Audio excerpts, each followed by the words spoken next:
ask a few questions and also to get some honest answers. So let me start with DGCISF.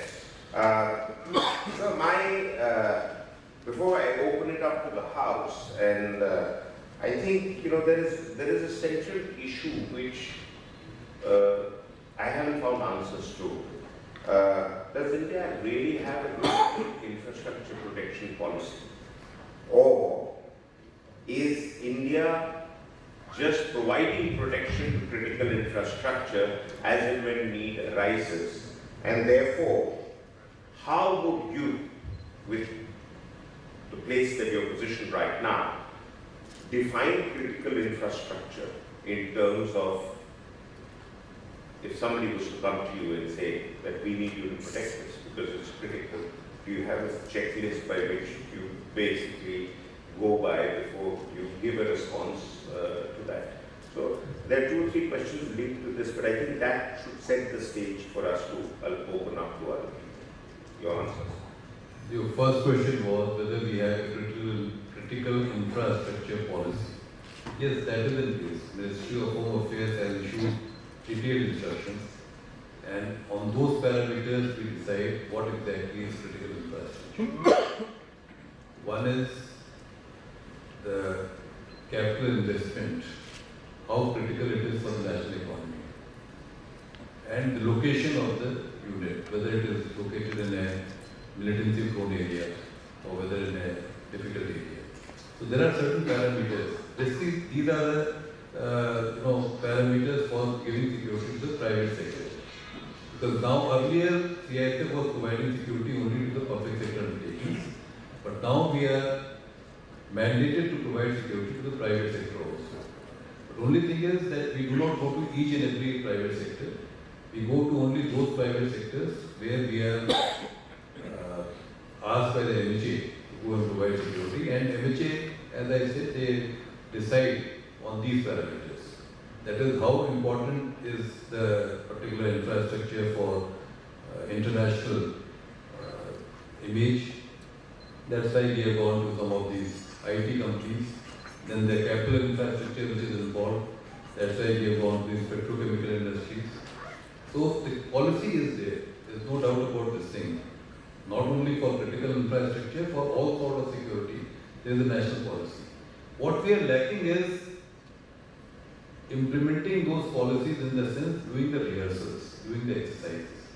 Because of that, a lot of people are not aware, and many times when the incident takes place, after that only the whole thing is put in motion, and that's why sometimes there are delays.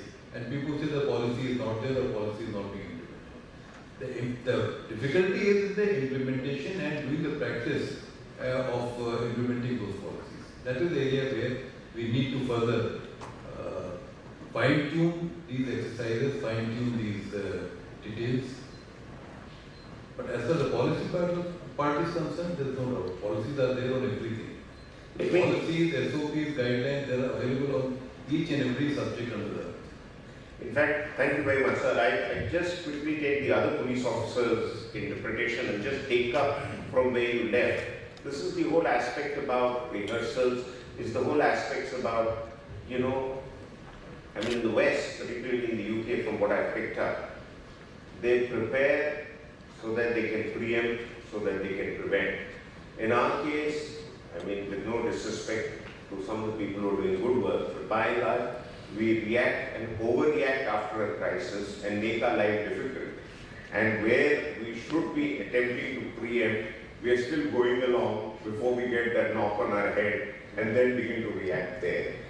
How inconvenient is it for all your undertakings, and NTPC has so many undertakings across the country, to A, carry out rehearsals, and B, what is the kind of resistance you get towards trying to do rehearsals, both internally and externally?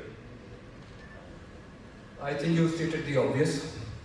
At the outset, let me tell you that we have 32 operating plants all across the country. And in common parlance, it is said that every third bulb in India is lit by power supply from NTPC. So what you said about the exercises, and I would slightly disagree with what the DG has said regarding the policy on critical infrastructure protection. if critical infrastructure protection was so important, the government should have come out with a regulatory framework, which is not there in place. There are no mechanisms whereby the standards are benchmarked and the implementation ensured. And I think it is one of the primary reasons why security of critical infrastructure is not an area of privacy for the PSUs or for the government. It could be an area of concern for the government otherwise, but security as a domain idea, as a domain function, is not being accorded to the privacy it is supposed to be. The civil aviation sector, due to an international convention, I think it was the Geneva Convention, if my memory serves me correct, there is an appropriate authority called the Bureau of Civil Aviation Security. And that is benchmarking the standards, ensuring the standard, implementing the guidelines, and carrying out audits regularly. That regulatory authority has brought the civil aviation sector to the fore, and it is today one of the most protected critical infrastructure projects. Coming to the question of rehearsals and simulated exercises in the NTPC, we do indulge in that, and we have a system whereby regular mock exercises are being done, but I would say it is wanting. A lot needs to be done, and whatever is being done is more of a, I would say, a strong word to use, but more of an eyewash than anything substantive. That is my reply. That, I mean, at least thanks to you, you're being terribly honest about it. And I think that's really a problem area across the country. I think we're too bogged down with day-to-day commitments to really prepare for an eventuality, and that's the case. At least you all are doing some rehearsals in many cases, I know. I mean, classically, with no disrespect to this hotel that we are standing in, most of the five-star hotels, you've got guys outside opening the bonnets of the car and closing it, but they don't know what they're looking for exactly, right? Or you've got a hell of a lot of security on the gate, but you go in from where the food stuff and the whole lot of backup logistics come in, and you can actually whistle your way in and walk in and walk out. I mean, it's the same almost everywhere, with a few variations. But can we open ourselves up to questions? Any questions, please? Yes, Brigadier Paul. Yeah, I have a question for Mr. Mundeshwar. A lot of talk has taken place regarding building security architecture and project cost and things like that. Now, humans degrade over time in terms of their times on task, and exactly what that then means for the overall value of the security system that you've put out there. So it's all very well having an architecture that looks like it delivers a very high standard of security. At what rate does that standard decay over time, and what can we do to mitigate those things so that we end up with a constant level of service from a given security rollout? So really you're looking at requirements capture, and that's all that good sort of risk-based analysis stuff, and understanding what sort of policy spaces that you're working within, what the public appetite is, for example, for certain security measures. And then following that, a brainstorming around architectural design. So coming up with some ideas of architecture that might fit some of those requirements. And then there's an iterative step where you basically need to test that architecture somehow, maybe through modeling, maybe through other scientific and quantitative processes. That then takes you maybe back to your architecture where you do some improvements and you retest, and you probably go around this loop a few times. And it's only then that you come up with a down selection of maybe a security system which you think might be implementable.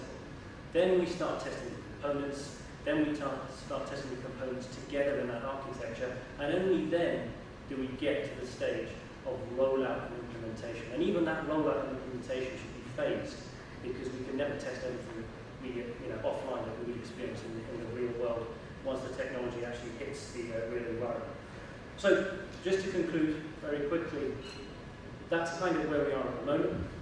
We're moving towards this idea of smart cities. What does that really mean? Well, it means embedded sensors in our environment, it means embedded technology in our environment, but it means a little bit more than that, right?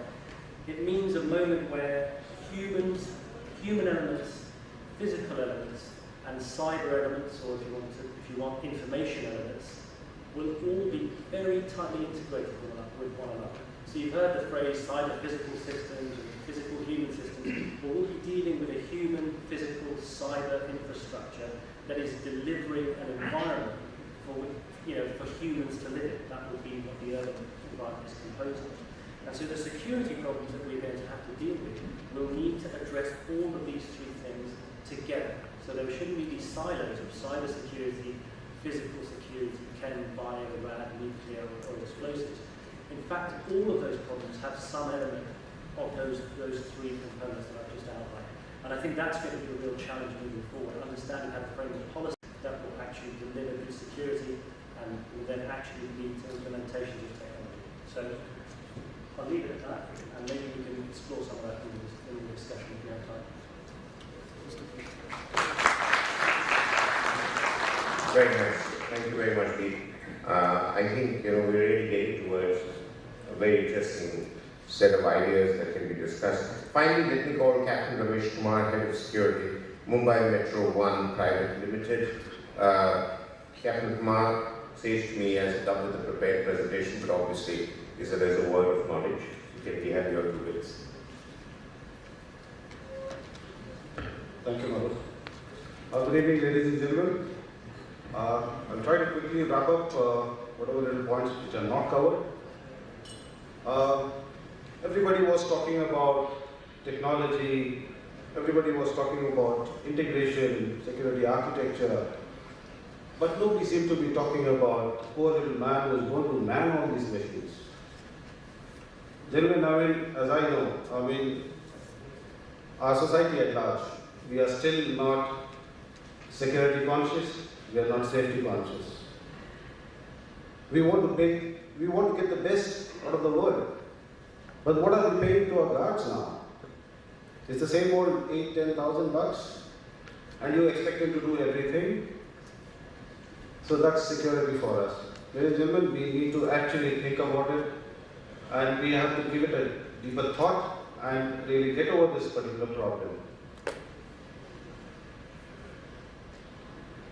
Next, I would like to touch upon is the security integration. We have a lot of systems coming up in our way, in our day-to-day security practices. We have visitor management system, we have access control system, we have fire system, this system, that system. We somehow have to integrate all these systems so that an effective security program can be implemented in our organization. One very key thing in the security program is security sensitization, which some of the organizations are definitely doing it. More and more organizations to take on this. We need people to participate in all our security programs to make our security program a success. Small little thought, I thought I would just share it with you. Thank you so much.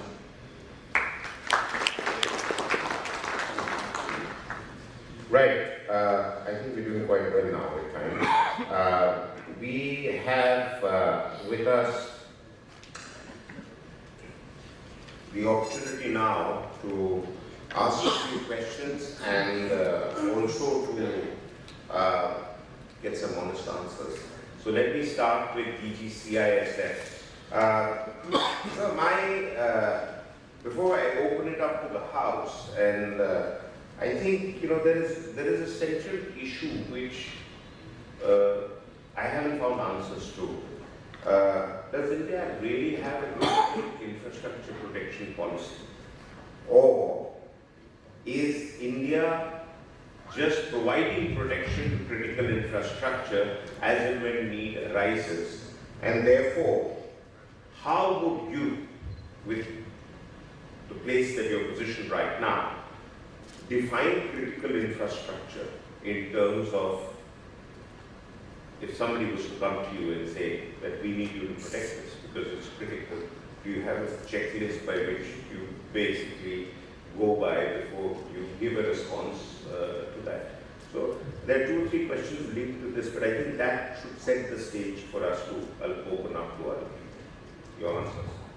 Your first question was whether we have a critical infrastructure policy.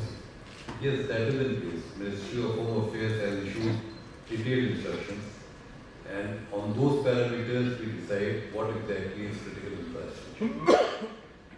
One is the capital investment, how critical it is for the national economy, and the location of the unit, whether it is located in a militancy prone area or whether in a difficult area. So there are certain parameters. These are the parameters for giving security to the private sector. Because now earlier CISF was providing security only to the public sector undertakings, but now we are mandated to provide security to the private sector also. But only thing is that we do not go to each and every private sector. We go to only those private sectors where we are asked by the MHA to go and provide security, and MHA, as I said, they decide on these parameters. That is how important is the particular infrastructure for international image. That's why we have gone to some of these IT companies. Then the capital infrastructure which is involved. That's why we have gone to these petrochemical industries. So the policy is there. There's no doubt about this thing. Not only for critical infrastructure, for all sort of security, there is a national policy. What we are lacking is implementing those policies, in the sense doing the rehearsals, doing the exercises. Because of that, a lot of people are not aware, and many times when the incident takes place, after that only the whole thing is put in motion, and that's why sometimes there are delays.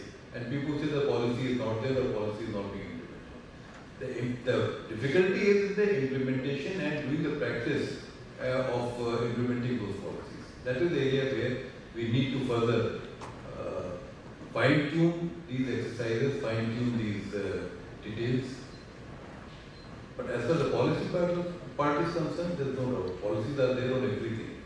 Policies, SOPs, guidelines, they are available on each and every subject under that. In fact, thank you very much, sir. I just quickly take the other police officers' interpretation and just take up from where you left.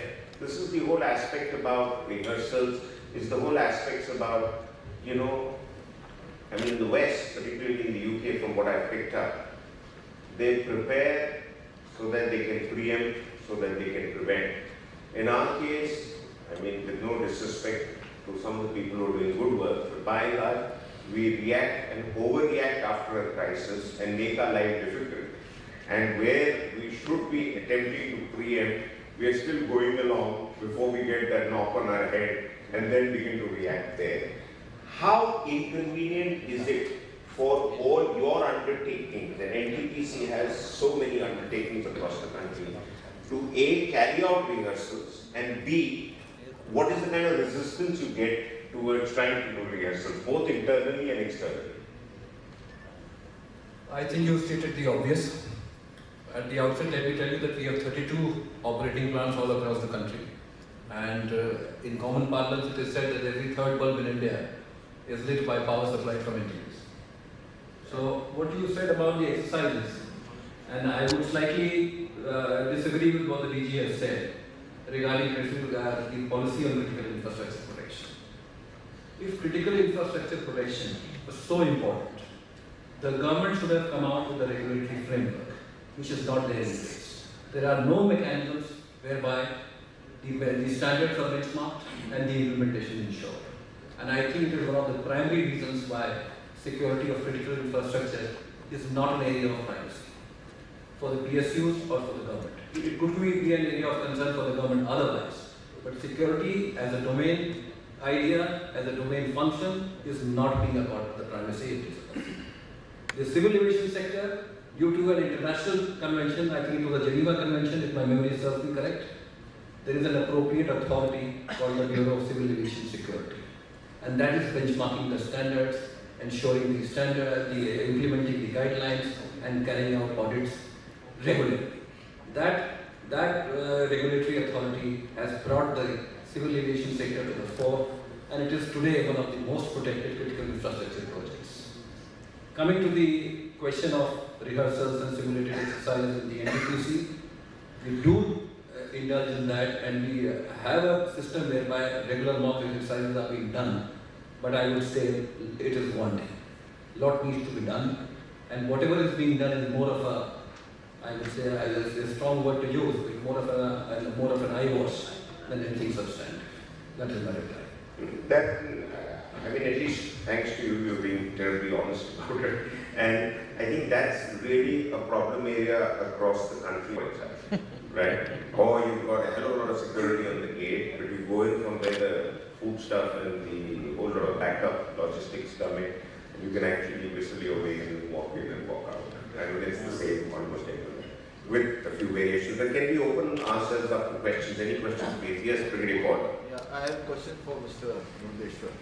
A lot of talk has taken place regarding, building. Fine. As far as the security person is concerned, you place a security, it looks like an add-on. You place a security person at the gate, then suddenly you find a place to to sit, then suddenly you find a iron, that thing on a roller, a bulletproof thing has to be placed in front of it. It has not been designed into the design of the building itself. You find cameras sticking out from anywhere. Many of the security guards which are standing have no place to stand. Actually, they're just standing like that with their weapons. And a terrorist really doesn't have to bring his own weapon. He just goes and snatch a weapon from him, because you see him standing for hours and hours in a place where no place, and he's got a weapon. That's my first point regarding. And then you find cameras sticking out, not blended into the building anywhere. It's just sticking out and very odd. Unless for deterrence purposes you have put in there mostly. That's my one point. Second, we had a report in the newspaper recently regarding a boy just jumping across the wall, Delhi airport, and walking in it. Then they say you're lunatic and all that. Now, you said 3 threats to the airport: hijacking, sabotage to the aircraft and building, and of course the third one. Now, what prevents, what actions have been taken, the security measures? Now, somebody from that same wall where this boy is jumped, he fires an RL onto an aircraft, or just fires a weapon onto that. It's so easy. I mean, we are just sitting on a bombshell, I would say, where this is there. So what are we doing about it? For those of you who don't know, Brigadier Paul is ex-director training of the NSG and had trained the... With you about the design of the airport itself. That was my point that I made when I was speaking earlier. We need to build security into the design. In most cases, security is retrofitted into our airports. Most cases. Because that is because of the changing and evolving requirement of security. What started off as a terminal building, say 10 years ago, today the security requirement is different. The BCS comes out with new recommendations, and you have to fit all those things into the existing infrastructure. And that is why you find manpower is increasing. Just as traffic is increasing, you find facilities are increasing, and manpower, security manpower is increasing. And hence, there is a cramp for space. I do understand your apprehension about the possibility of a weapon being snatched. Yes, there is a possibility. But I'm sure the CISF has safeguards built into the system of deployment, where the armed personnel are at a distance and are not easily accessible to members of the public. But there are cases where at the departure entry gate, where a person is wearing a pistol and is standing there at the gate, yes, his attention could be diverted. There is a possibility. I'm not saying that there is no possibility of a weapon being snatched. It is very much there. The second question about intrusion into the perimeter. Most airports today don't have a perimeter intrusion detection systems installed. Delhi Airport, Mumbai Airport, Hyderabad Airport, I think are some of the few airports which have the system. I'm afraid even Bangalore International Airport does not have the system at this moment in time. We are in the process of installing it.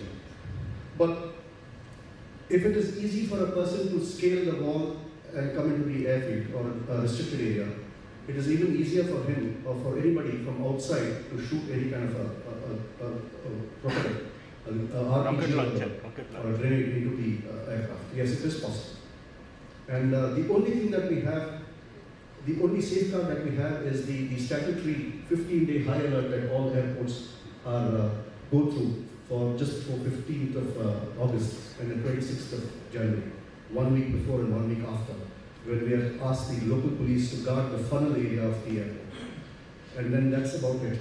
And that's because we feel that a police constable patrolling that area is adequate to thwart an attempt by anybody to shoot a rocket at a airport. I just wanted to pick up on a few things. I think one of the things to just remember, I meant to mention it when I stood up there, is that much of what we do, in fact, all of what we do with security systems is to mitigate risk, not eliminate it. So there's never a situation, in my mind, where in any circumstance or any particular scenario, the risk of that scenario coming to fruition is completely zero. And what's very interesting is, it's related to the question that came earlier on as well, is that if, we try our best, and yes, we do have systems of trying to preempt exactly where a threat might migrate to, so that we can actually try and preempt what might happen and what the response might be. But again, that's not a perfect system either. I mean, there's always going to be something that we miss. The reality then also is to accept that there might be something that comes from left field that we weren't quite expecting.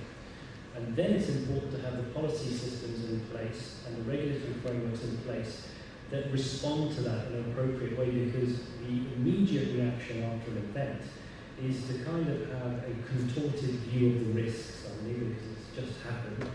And what that leads to is a kind of political will to create an atmosphere where people believe that a measure is put in place that has now eliminated the risk. And that can lead to very, very onerous security policies being put in straight after the incident. And now if you imagine that security system, as you said, grows incrementally every time there's an incident, you put another onerous policy or another onerous technology process in place. And after several years, this process technology policy system grows to a point where it starts affecting the operations in such a way that it's negatively impacting, let's say, the passenger throughputs at an airport or the normal passage of passengers to a train station. And suddenly you've destroyed the very thing you were trying to protect. So I think it's a highly complicated space, and yeah, we have to be really the core of it is understanding that this is about risk mitigation, and that's a difficult thing for most people, I think, to just get their head. No, Mr. Deep, if I would like to question you on this, Sure. I agree. No security can be 100% fine. And that doesn't mean if every lock can be picked, you will not put a lock in your door. I mean, you got to have some degree. I agree, you may not be able to go to that level, but you need to have some degree of protection. Every lock, you make a lock today, it can be picked. So it doesn't mean that you don't lock your door itself and just leave it. Sure, I'm not. Well, I think, otherwise, but let me sort of, Mr. Mehra is the old pundit of the subject, so. Just one small addition to what all you have said. I agree with the that everything cannot be protected. If you try and protect everything, you protect nothing. So there can be an overload. Now look at the airport proper. The airport proper is most comprehensively protected because there are concentric circles of security. You penetrate the first net, you get absorbed in the second net. Right from the curbside to the aircraft boarding gate, you have layers and layers of security, and yet it's not perfect. In England, you have had protest environmentalist groups which have scaled the walls at many of the airports, and they are known by ridiculous names, and they're going and fasten themselves to commercial aircraft which are positioned on the runway itself. These are environmentalist groups protesting against various things, air pollution, so on and so forth, noise pollution. The other aspect we are not examining is that, look at the recent past. What has interdicted attacks? It's undercover operations. It's intelligence, your national intelligence structure. That is your first layer of security. And then you have policing, which is the second layer. This is concentric circles of security around a particular frame itself. Therefore, you are well protected. You can't protect that structure from every kind of attack. It's the larger work of intelligence, of national intelligence, of local intelligence. And therefore, I've always laid a lot of emphasis on intelligence. And if you see, all the recent major attacks in the USA have been interdicted through intelligence operations and not through security structures alone. The security structures are the last resort. Thank you, sir. I think we've had view and counter view, but let me give a little silver lining. Though I find airport security a bit of a pain, but please remember that those guys who attacked the Indian Parliament, they first went to attack Delhi Airport, and they found it so secure that they came and attacked the Parliament. It's a hard target. So, all is not lost. Next question, please. Just one thing before we move on. Yeah. With Security Watch India, my question is to DGCISL. So there was a news couple of months back that there was some directive being given to CISL personnel at Indira Gandhi Airport that they have to stand for the whole period of their service or duty during the whole day, and even the chairs were taken off. I'm just asking if it is true or not, because if it's true and somebody has to stand for 16 hours a day, if I'm asked to stand 16 hours a day, and my capability to do any kind of comeback, in case some eventuality happens, will come down tremendously. So I just wanted to know from you if that news is true or not. The rotation. And second part is, in security duty, you don't expect a person to sit. If you are doing the duty, you have to be alert. If you want to take rest, there is a provision for the persons to go and take rest. So again, this was a disinformation that the people have to continuously stand throughout the duty period. There was provision where people can go by rotation and they can take rest. Of course, during peak hours, each and everybody will be on duty. And when you are on duty, how can you be sitting? You cannot sit with the weapon and perform the duty. If a person is tired, then there are provisions, there are places where they can go and take rest. So this was a little bit of a disinformation campaign, and that is why now at the airports, the duty hours have been restricted to 8 hours. We have gone back to 8-hour shift duty. Actually, even I know I agree with DGCIS, but there are 2 points. One is that you can react much better when you're on your feet. You can't react to serious threats. I mean, it's one thing checking the X-ray machine. It's the other thing stopping somebody who's coming, heading for you with a weapon in your hand. You can't possibly react. I mean, most soldiers from the regular army who are on duty, there's no question of sitting down. By the time you're at your post, you'll stand, period. Which could be 2 hours, 4 hours, 6 hours, depends on the manpower available. So, next question, please. Yes, sir.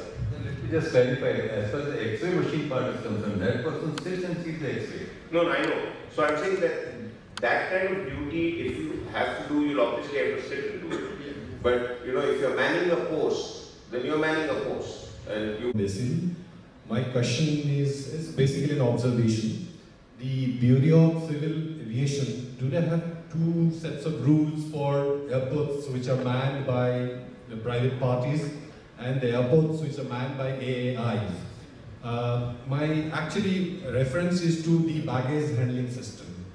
Now, the airports which are manned by the private parties, they have a baggage handling system of 4 levels, if I'm not mistaken.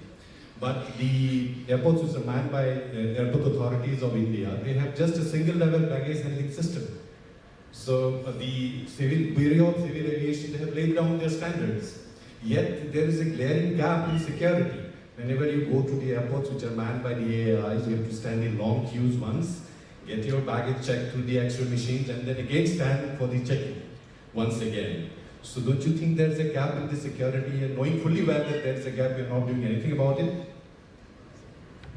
Installed the inline baggage screening system was issued way back in 2004. And we have to remember that all private airports came up after 2004. Many of the old airports, Authority of India airports, have not been designed to have an inline baggage screening system installed in their present terminals.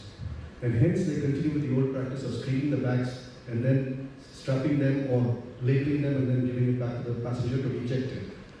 The new terminals at Calcutta and Chennai have been, you have the inline baggage screening system there. It's not operationalized, I think it's not been operationalized as yet, but probably will be very soon. Sorry, sir, would you like to? Yeah. It has its flip side. Let me tell you, we have people asking us, how do you permit a passenger to bring his bag, check it in, and allow it to enter the terminal right into the belly of the terminal without being screened? Because the screening happens only after the bag is taken by the airline, accepted, and sent on the conveyor belt. And we have these X-ray machines of level 1 sitting on these conveyor belts, and the bag is screened, X-ray screened even while it is in motion. And hence, the bag has been transported to a point well inside the terminal before it is actually screened. And if there is a threat inside, it's a little too late to save the terminal. So you have, in the interest of speed of operations, we've introduced the inline baggage system. Both have its advantages, both have its disadvantages. It's a question of balancing. Busy airports perhaps can't have the system where each airline accepts your bag, screens it, and gives it back to you. It will be a very slow process. Sir, I'd just like to add to this. You see, as I said, security is a continuously evolving thing, and technology also keeps on changing. So a new technology cannot be introduced overnight in each and every facility. There are 97 airports.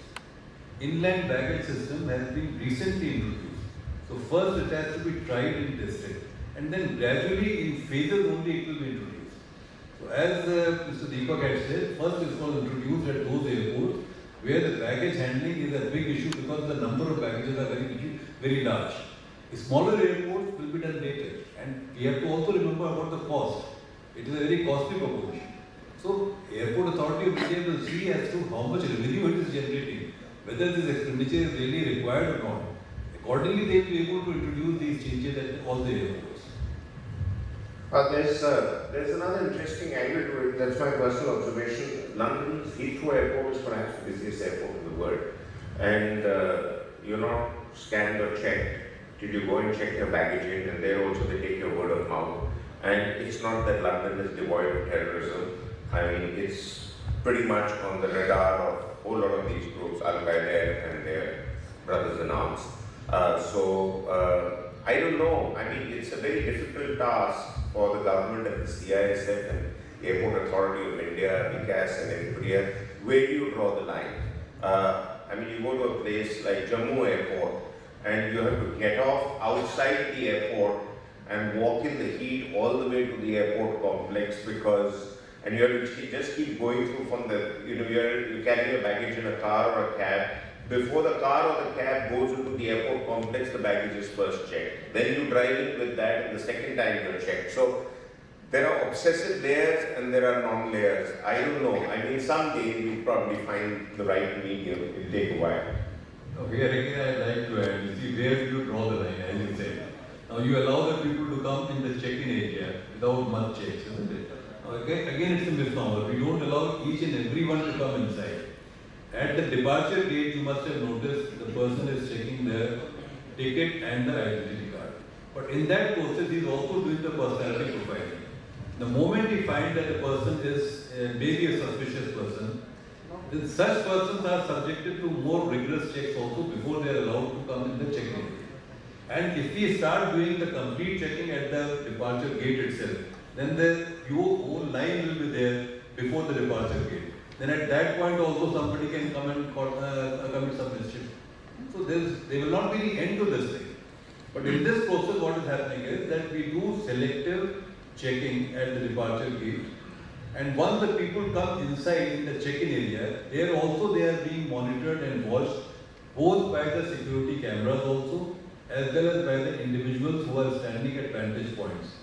So in any area, security, when we are talking about security, wherever, whether you are traveling in the city or whether you are in a particular installation, there is something which is called a normal activity. There is no threat from the persons who are engaged in the normal activity. Now, if we try to check everything, then this normal activity will be delayed. As it is, we are getting complaints at airports, the line is very huge. At the departure gate also, we have to stand in line, and we have to stand in line for the security hold area also. So the idea is to try and detect the people who are about or who are likely to create trouble. Now this is a very delicate balance as to how to detect this thing. Whether you check 100% and then try to find out who's creating problem, or whether you have some system of random checking. This will keep on changing, this will keep on evolving depending upon the threat. When the threat increases, then you check 100%. When the threat reduces, then you resort to random checking. So there cannot be any 100% fail-proof method for preventing any incident. Let me sort of draw the attention of Captain Ramesh Kumar. He is in another space which we haven't spoken much about, but really there's a hell of a lot of movement that takes place in the metro system, in the metro rail. I sent my speech. No, you have, but I'm saying now in the Q&A, nobody's raised a question. So, let me ask you a question. Let me try and get another one from the audience. That I have traveled by Delhi Metro on and off, and I find it much more convenient to come to Connaught Place by doing that, but then driving all the way there.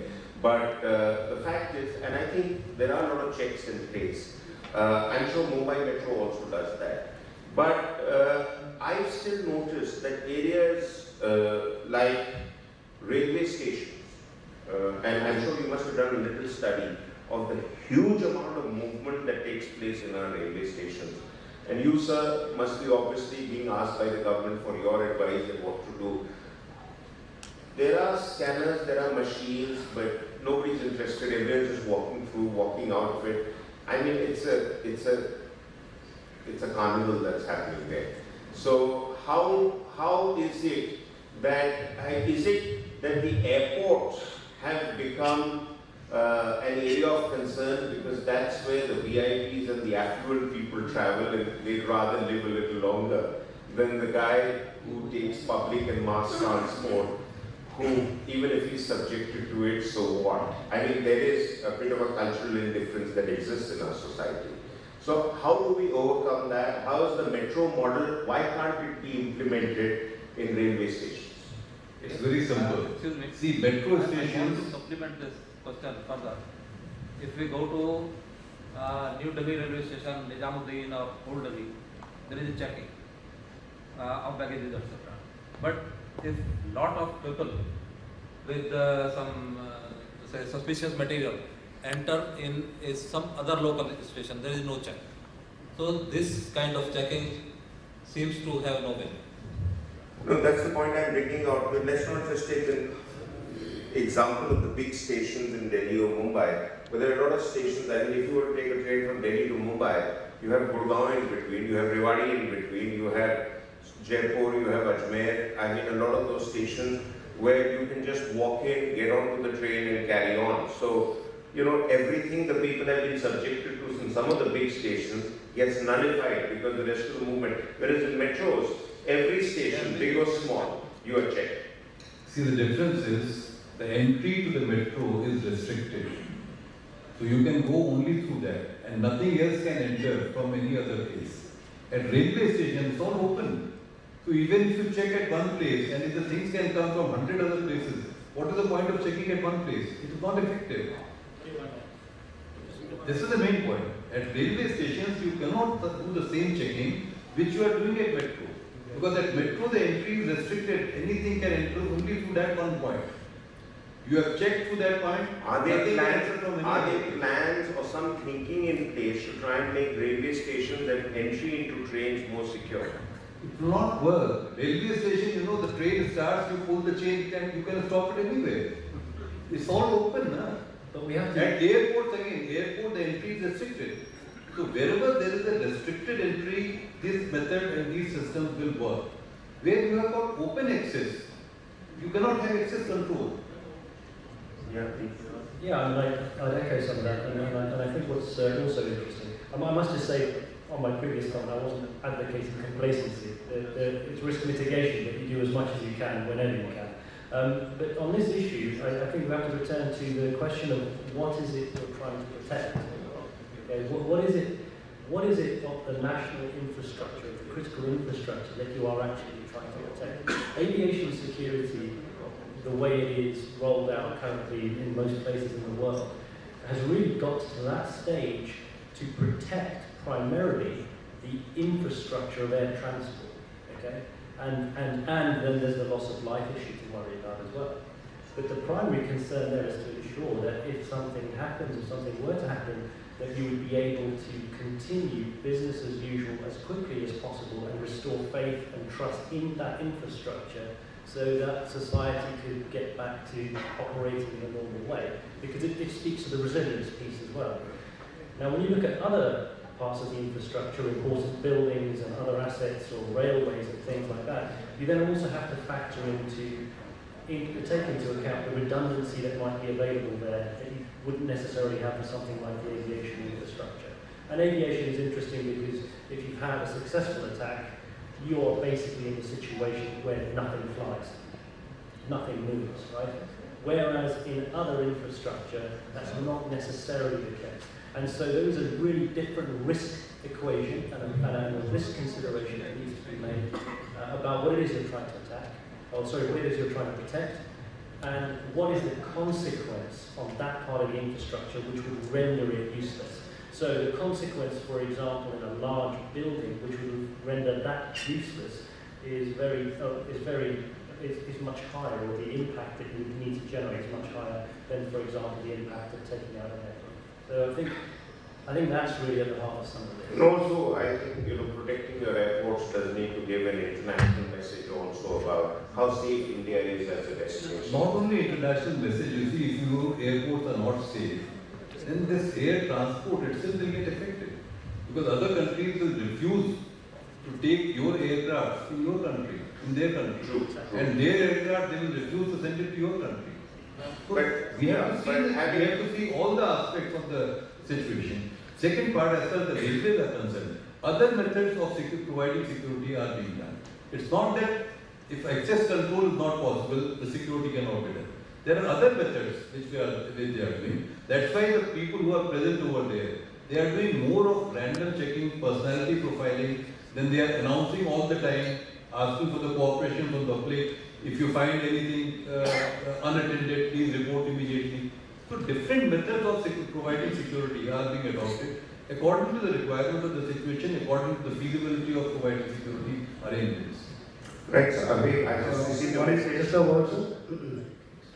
We received a message that we have 15 minutes over, so we have to wrap up. So if you want a quick one-liner question and somebody can give a quick answer, I just wanted to concur with something that Deep had said. Yeah, go ahead, just shoot your point. We in London, we suffered the London Underground bombings, and I think a lot of lessons were learned from that.